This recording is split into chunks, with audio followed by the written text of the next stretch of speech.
Hello बच्चों, class 10th का द्विघात समीकरण अभ्यास 4.1 स्टार्ट हो गया आज से।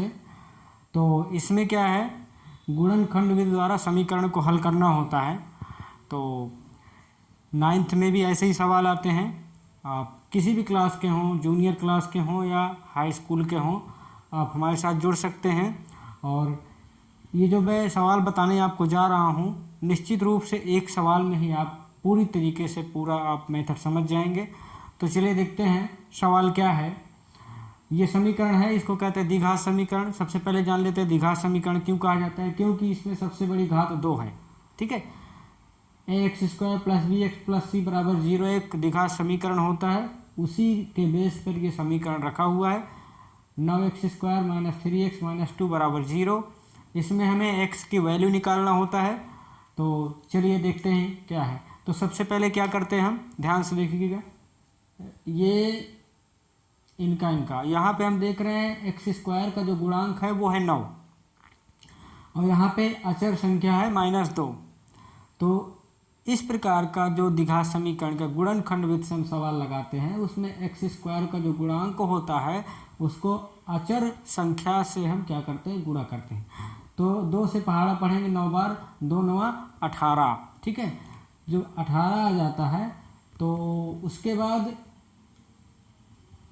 18 को हम ऐसी संख्या इनका फैक्टर करते हैं, 18 का गुणनखंड करते हैं और ऐसी संख्या का गुणनखंड करेंगे कि जोड़ने पर या घटाने पर यहाँ पर 3 आ जाए और गुणा करने पर 18 आ जाए।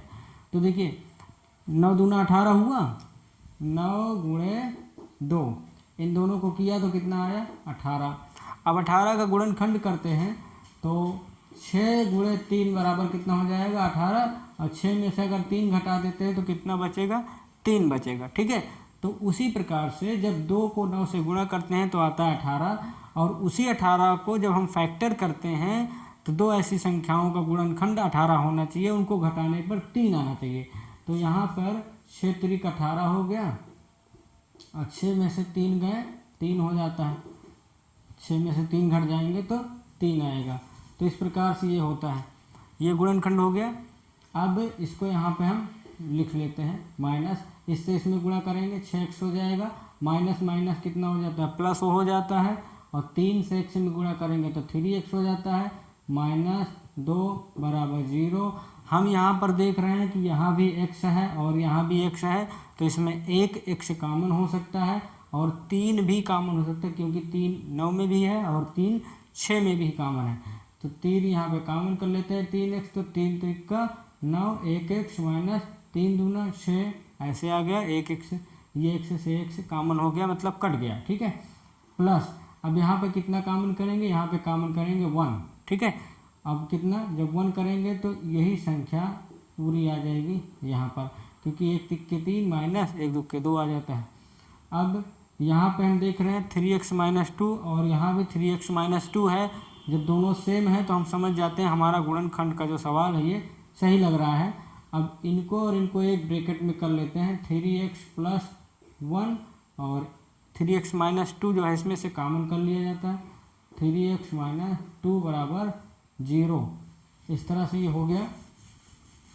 अब जो है यहाँ से हमें x की वैल्यू निकालना है, 3x + 1 = 0, 3x + 1 = 0, क्योंकि इसका भी 0 है और इसका भी 0 है।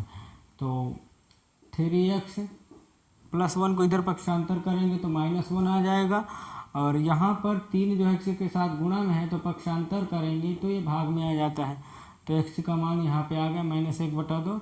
अब ये वाला ले लेते हैं, 3x - 2 = 0। अब यहाँ पे क्या है, वही चीज़ है, यहाँ पे -2 है, इसको पक्षांतर करेंगे तो ये धनात्मक हो जाता है।